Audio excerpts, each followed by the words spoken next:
this is Maurice Griffin, and you're listening to the new amazing 102.5. What's up, guys? We are back. We're back. I'm Amanda Sapp. We got Wink. Yes, we do. Hey, guys, look, we're your Do Good Through Good station. Thank you so much for tuning in to us every single day, Monday through Friday from 7 a.m. to 10 a.m. Central Standard Time on the new amazing 102.5 FM. This next guest that we have, that we're talking to today, I'm super excited about having her here on the line with us. We've all been going through some really strange times right now with the pandemic, with winter storms, with chaos, with just things. But I've got someone who I've actually had an opportunity to have a conversation with, who she has literally calmed the storms with her voice.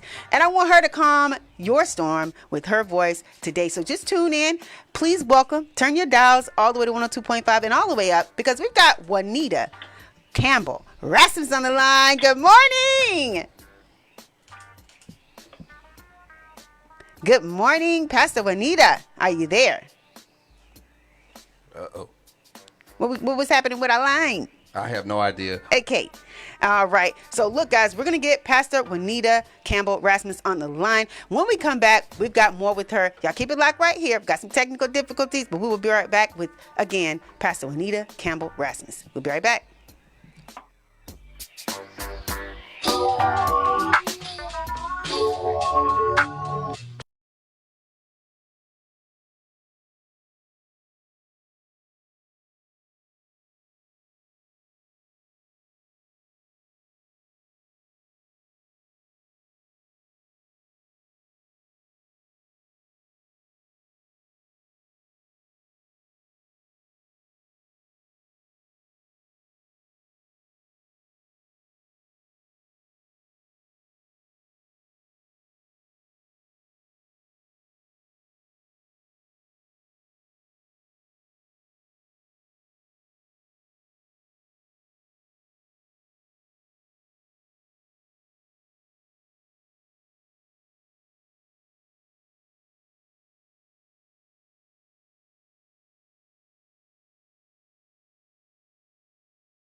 What's up, guys? We are back. We're back. I'm Amanda Sapp. We got Wink.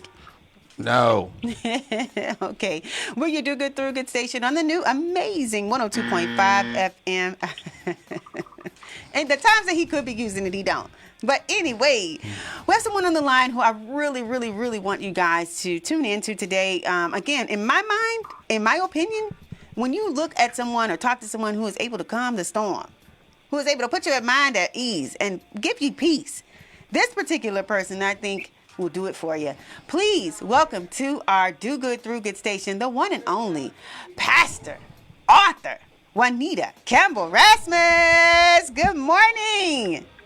Good morning. Good morning, Amanda. Good morning, Martha. Yay! Pastor Juanita, thank you so much for joining us today here on the Amanda Sapp Morning Show. We're so grateful to have you on the line with us. It's a blessing to be with you this morning. Thanks for having me. Well, look, it's Women's History Month, and what better way to kick it off than with having someone of your stature on the line with us. I got a few questions for you. I want to kick this thing off. In my mind, being a pastor of a church is a lot of work, and that's probably an understatement.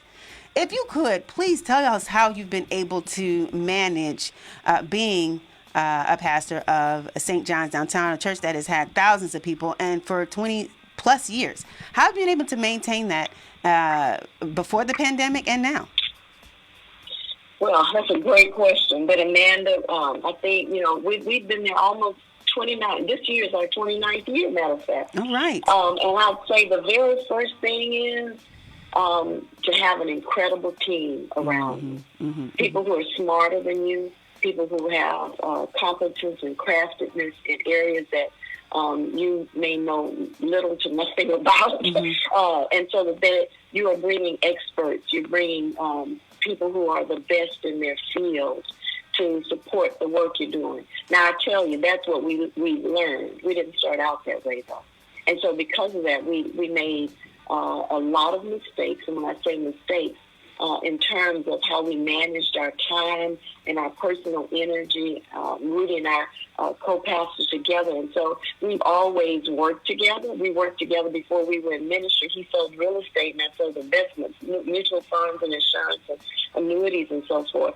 And so whenever it came to our working together, we just wrote down a list of what needed to be done, tore the sheet in half. He took what he was good at. I took what I was good at. and for way too many years, that's how we managed the work of St. John's. But since the COVID experience, I think one of the things that's happened is that both of us have been given the opportunity, and I really pray that many people find that COVID-19, the social justice uprising, the political uncertainty and discord in our nation, I pray that people have found this as a place to pause and reflect and to decide what's really important to them. We don't get too many opportunities to course correct our lives. But I think that this certainly has been one of them that's given our nation an opportunity to say, okay, so who do we really want to be? Who do we want to be, not just now, but who do we want to be in 2023 or 2024?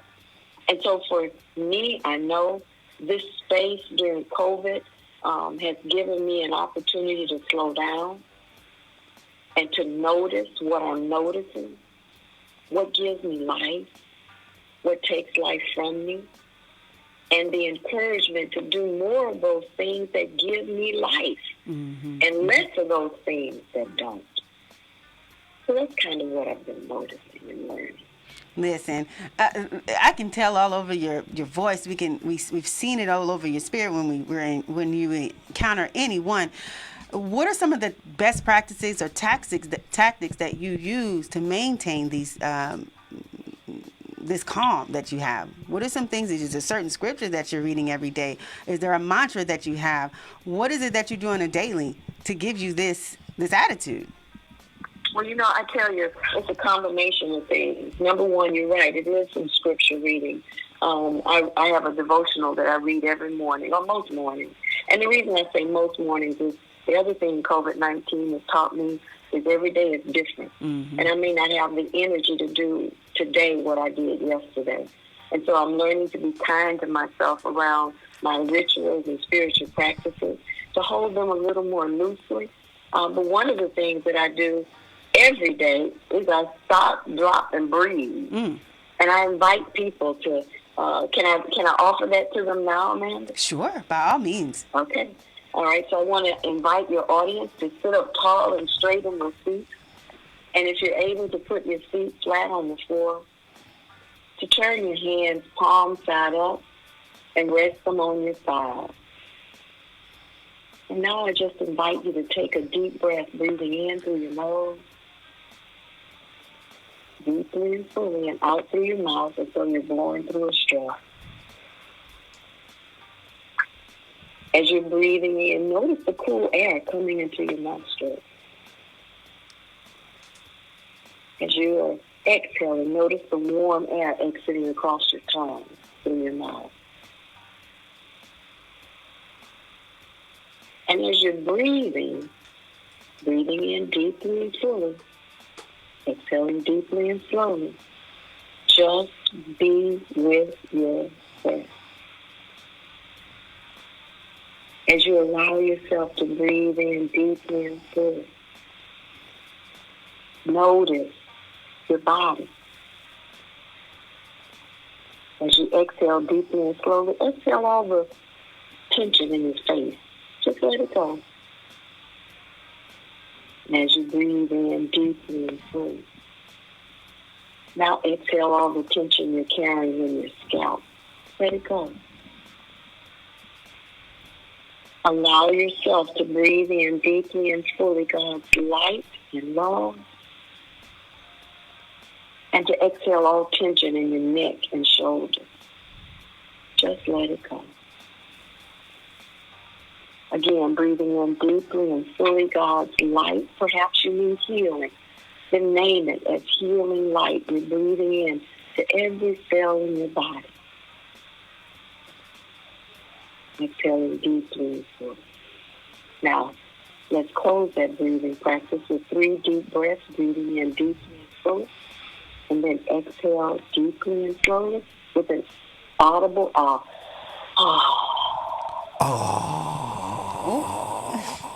Now let's take a second deep breath, breathing in deeply and fully. Exhaling with an audible ah. Okay, Marcus. What? He's doing it, man. And the third, final breath, breathing in deeply and fully and exhaling with an audible So now let me tell you why I invite people to breathe and why, matter of fact, I pretty much every call I do, whether it's Zoom or one-on-one or Facebook or whatever, I invite people to breathe because this kind of breathing in through the nose, out through the mouth, Amanda, it calms the nervous system, what's called the autonomic nervous system, which is our fight, flight, and freeze. And what we do is when we neutralize it, if you will, by doing the deep breathing so that we're not constantly building on our anxiety like an escalator that's constantly raising one step at a time to its heights, right? What we're doing is we're bringing it back down. Then we're going to have some days. We're going to have some time on the phone. We're going to do some activities, and we're going to find it creeped back up. And so we stop, drop, and breathe, and what? Bring it back down. Now, by doing this, we're also empowering the body to stay in a healthy space so that we're not creating disease because of our dis-ease, what is not at ease with us. So breathing is definitely one of the things I do every day, multiple times a day. And the second thing I do is reflect. At the end of the day, I do what's called the examine, EXAMEN. The examine invites us to ask ourselves, okay, what was good today? What went well today? What gave me life today? And in reflecting, then we give thanks. We give thanks to God for allowing us to notice those things that were life-giving. And they can be very simple things. You know, God, thank you that this morning when I got up, I had a few extra minutes to just lay in bed without the alarm going off, without the phone ringing. Thank you for that. Or maybe it's, God, thank you that when I got up, I was sitting at my desk and I noticed the sun popped out. Thank you for that. Thank you for the friend that called to encourage me. Thank you for the note in the mail that inspired me. Noticing what you're noticing that gave you life and give thanks for it. You're cultivating gratitude in this way. But then also, the examine invites us, and usually I do this right before I go to bed, to notice what I notice about what took life from me, what drained me, what left me debilitated. You know, one of the things that I'm really paying attention to is conversations, because, you know, now we're on the phone so much and we're doing Zoom and Facebook Live and all that. And noticing that when I talk to certain people, they leave me worn out. Right? Yeah. And so guess what? What? I get to choose. I don't give them that much time next time. You know, I even have a timer on my desk. So that, you know, if this is negative Nancy calling me to complain for the 10th time, right, about stuff that negative Nancy doesn't want to do anything about, she just wants to dump her garbage in my lap. So negative Nancy don't get 20 minutes. But aren't you the pastor's wife? Aren't you supposed to take all of that in? Isn't that your job? I am a pastor. I'm a pastor, and I happen to have a husband who's also a pastor. But that doesn't mean that I have to be the garbage disposal for other people's work that they don't want to do. None of us do. That's why we have therapists. And so I do what I can out of love. I invite people to notice what they're noticing. I invite them to do the practices that I engage in that give me life and they give me the peace you talked about. But if a person doesn't want to do their work, I can't do it for them by just constantly listening to their complaints. That's not my job. My job is to, as I see it, is to empower people to transform, to grow, to change, to be changed into their very best self. A person who is stuck in complaining and what's the word? When you're always griping and complaining, when you're stuck in that zone, there's really not a lot I can do. There's not a lot I can do. But I can pray and ask God to empower them to be awakened to the possibilities that their life holds. And so what I do is I just try to encourage people to hear, to know, to see that God is inviting us to live our most transformative life. Now, Amanda, I used to be that person who said, well, I'm a pastor here, and so I'm supposed to listen to this, I'm supposed to take all this on, and that caused a crash, a nervous breakdown, because that's not my job. Right.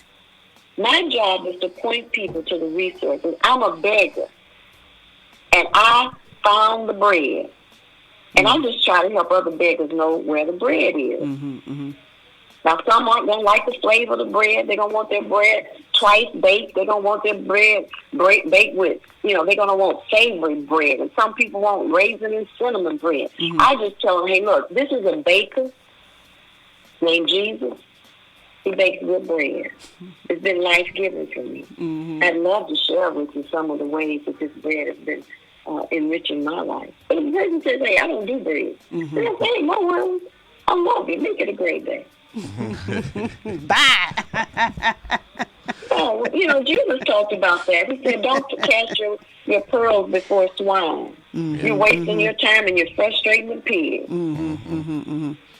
This is good stuff. I mean, there's a lot of pastors' wives who are out here who, you know, who may have felt those ways. And that she's a pastor. She's not just a pastor's wife. Not just a pastor's wife. My apologies.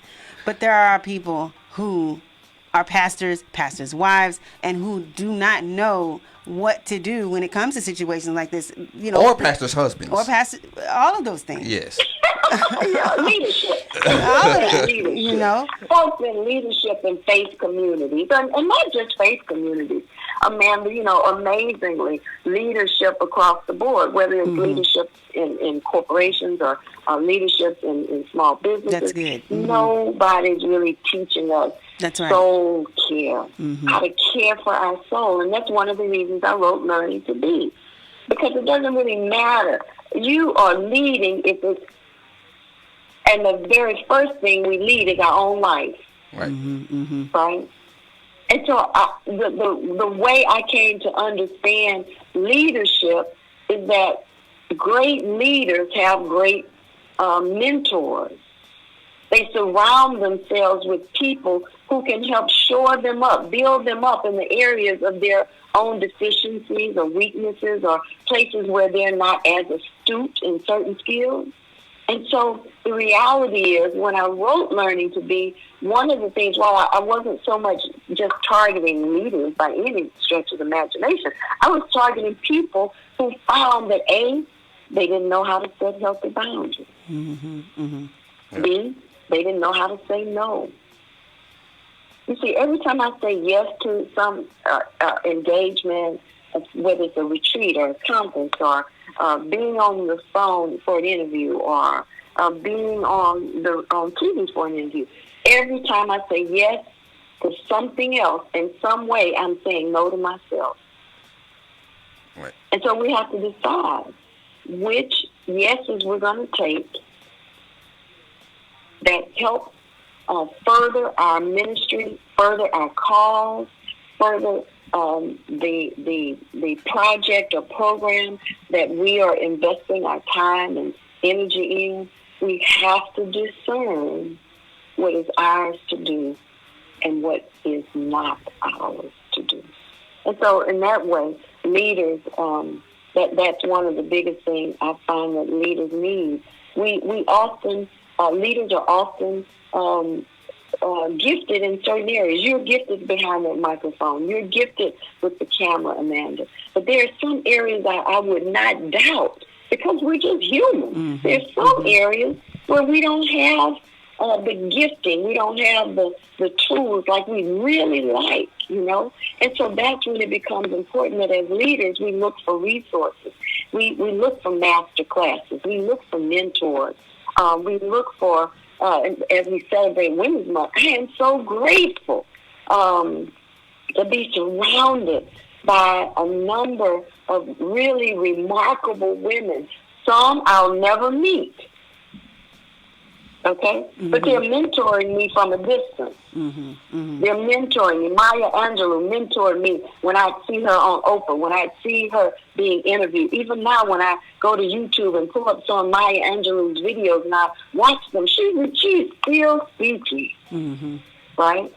And then there are young women who are mentoring me in ways that encourage me and speak life into my life and invite me to think differently than perhaps my generation would and culture would invite me to think, right? Mm-hmm. And so having young women around me, women like Heaven Dorsey, women like Ricky Hurd, other young women who are doing their own thing, and I get to watch them do their own thing. Mm-hmm. Even watching Beyonce at a distance, you know, Beyonce is doing something that most mothers and wives and entrepreneurs are striving to do, mm-hmm. and that is to have some kind of harmony between being a wife, a public figure, being a mother, being a daughter, being a sister. That's what all of us are trying to do. Mm-hmm, mm-hmm, trying to have harmony, trying to live a life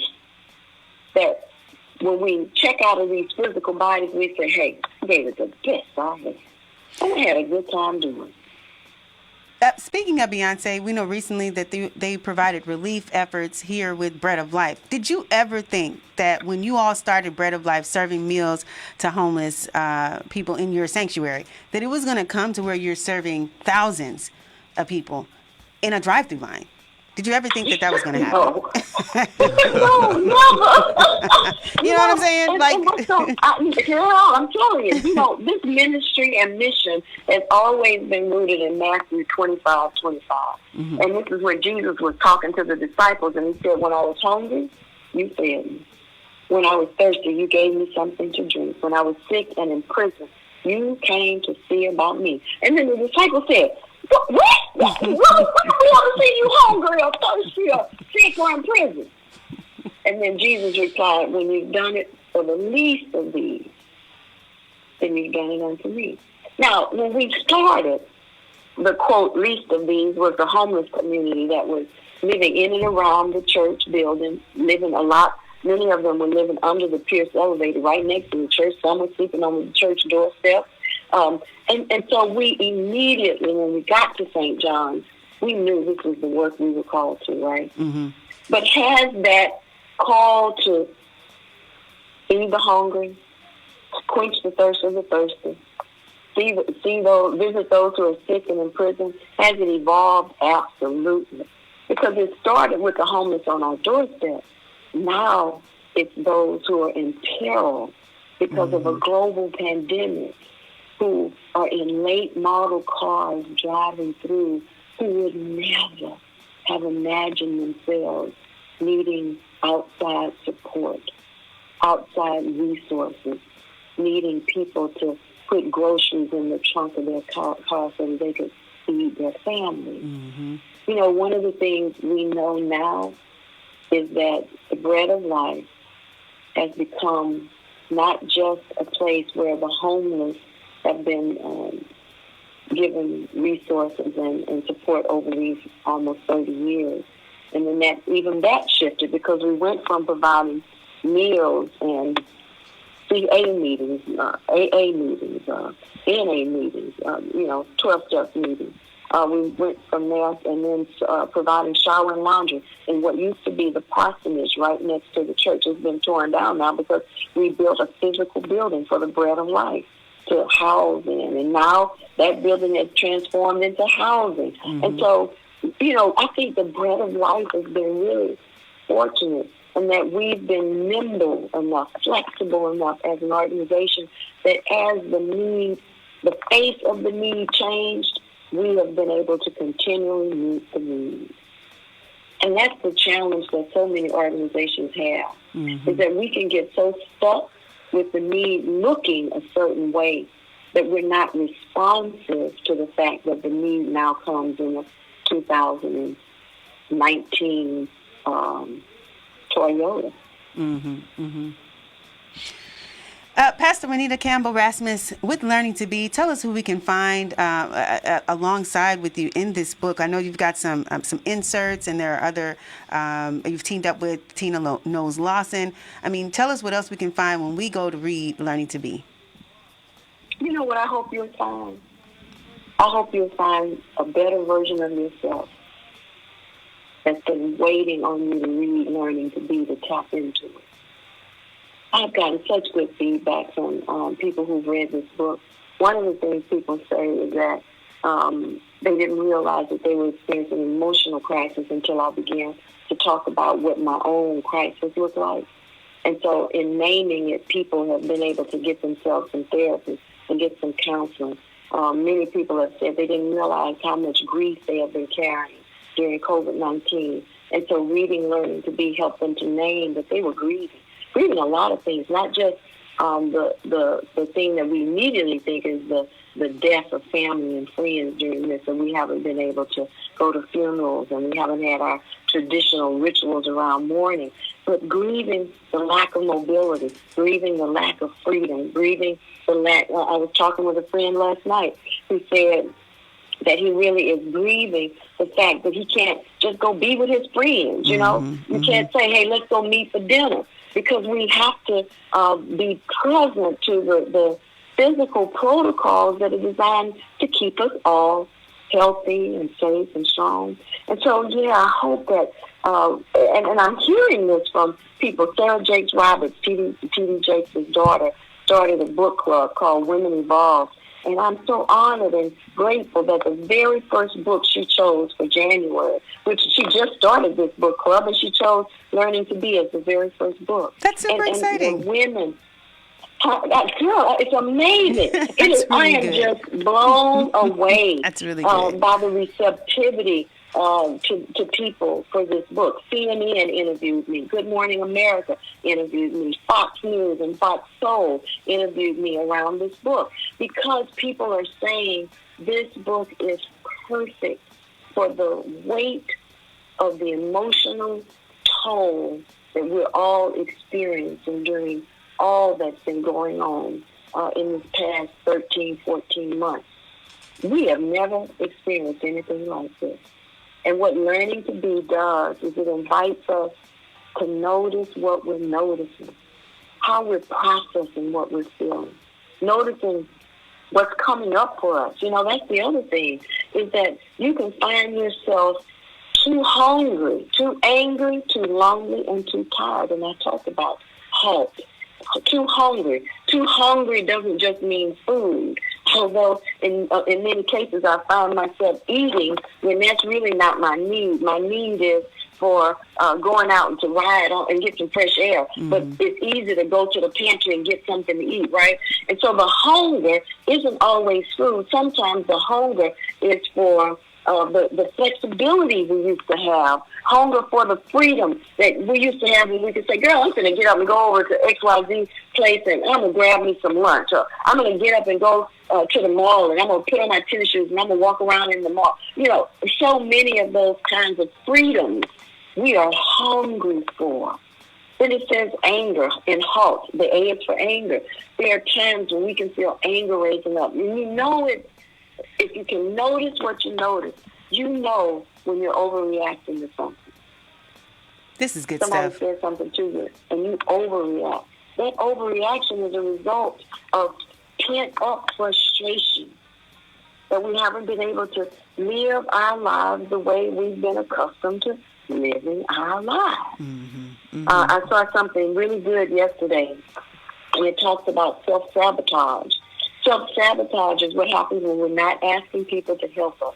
When we, I remember when I was depressed, girl, to make the appointment to see my psychiatrist or to make the appointment to talk to my therapist almost wore me out. Mm-hmm. Just picking up the phone and then having the receptionist say, could you hold for one moment? Being put on hold was like, as though I was sitting on the top of the gas stove and the burner was under my butt on top. It just felt like I was dying. Mm-hmm. All right. Mm-hmm. Why? Because emotionally I was distraught. I was thin. I was at my thinnest place, my weakest place. And so we can notice when we're isolating ourselves. We can notice when we're hurt. We can notice when we're saying yes to everything. We can notice when we're putting our needs on hold. We can notice when we're procrastinating on important tasks, or in my case, too often, trying to be perfect, trying to get everybody's acceptance and approval, making sure everybody's okay with me. Well, thank God my crash helped me to see that was the way I had been living. And the crash, my mental breakdown, was an invitation to build a life that I could love and that I could learn to live with in a way that was life-giving and joyous and fun and had a little bit of adventure and a whole lot of love. And so that's the kind of thing that people can find when they allow themselves to experience learning to be. I tell people, don't read this book to be through so you can say you read it. Read this book as a journey. And so that means if you read one chapter and you find yourself sitting with and marinating in it, and then you find yourself taking time to do the pause to reflect, and maybe you do all of that over a month period, that is fine. Because learning to be is a kind of therapy. It's a kind of engagement that's not really designed so that you can just say, well, I read it. Mm-hmm. But the goal is that you would live it. Now I understand that's this is your... Marcus is wrapping me up. Okay. I have one more question for you, and then we're going to wrap this up. But is there a part 2, and what else can we look for with Pastor Juanita Campbell Rasmus? Oh, thanks for asking, Amanda. I appreciate that. You want to have a part 2 and a 3 and a 4 and a 5 and a 29? and the Lord keeps leading. I have a new book that's coming out May of this year, and it's called 40 Days of Being a One. It's a 40-day devotional, and I invite your audience. They can pre-order it now. They can go to JuanitaRasmus.com and see it there. I think you can even pre-order it on Amazon. definitely through my publisher, InterVarsity Press. It's a 40-day devotional. It's called 40 Days on Being a Woman. And I invite people to take a look at it. It's an opportunity to question, to reflect. Again, I'm deep into reflection. And the reason is because most of our healing, mentally, emotionally, and spiritually, doesn't happen immediately. It happens over an extended period of time. And then we look back over this experience. You look back over the death. You look back over the divorce. You look back over the business blowing up. You look back over your experience of filing Chapter 11. You look back over the bad breakup. You look back over those places that seem to have pulled the rug from under us. You look back over the cancer diagnosis or the mental health diagnosis, and you say, who am I now? Mm-hmm. And what would I love? And you do more of the things you love. And then you'll find you built a life because you learn to be your most authentic self. Love it. Love it. Pastor Juanita Campbell Rasmus, we appreciate you. We thank you so much for chatting with us today. This is the first week of Women's History Month. And again, what better way to have kicked it off than with having you, author, talk about learning to be, the great things that you all are doing with Bread of Life, Inc., and how you all are impacting the world and the community. We do like to leave fans, followers, listeners, and supporters with something inspiring, something empowering, something that they can take with them the rest of the day, the rest of the weekend, all the way up to the weekend. Pastor Juanita Rasmus, what can you leave us with today? Well, you've already left us so much, but what else can you leave us with today? 3 things. Number 1, breathe. Stop, drop, and breathe. Make it a new practice that in between every task, between answering the phone or going to the next meeting or having your next appointment or next call, and especially teach our children. So many are homeschooling. As your kids move from math to reading, from reading to history, teach them to stop, drop, and breathe, so that they can ground themselves for the next task. Then secondly, reflect. Reflect on what's giving you life and do more of it. Reflect on what's taking life from you and do less of that. Thirdly, count your blessings and cultivate an attitude of gratitude.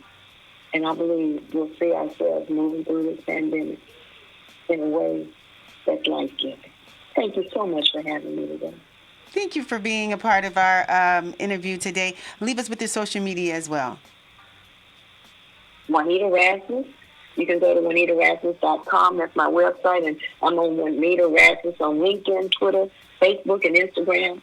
And it's been a pleasure. I look forward to being with you again sometime, Miss Amanda. Next time we're going to have you in studio. Oh, cool. All right, we'll work on that. Thank you so much for joining us today. We appreciate you and we thank you so much. And we look forward to all the great things you have in store for us. Thank you so much. Thank you, you. Marcus. Y'all have a great day today. Okie dokie. Bye. Bye. Hey guys, look, that was a wonderful interview with Pastor Juanita Campbell Rasmus, and we're so excited about having her on here today and really appreciate her taking time out to talk to us about calming down, breathing, taking time, focusing, and all that great stuff. Marcus, what are you going to leave us with today? I don't know. Okay. At Wing Westwood, all social media platforms. Okay. Yeah. Very good. Hey, guys, be the change you want to see. And if not you, who? If not now, winging. This is the Amanda Sapp Morning Show on the new amazing 102.5 FM. We'll catch you guys tomorrow. We've got Lenora that's going to be in studio with us tomorrow. So we're excited about that. Y'all stay tuned. Keep it locked. We're out.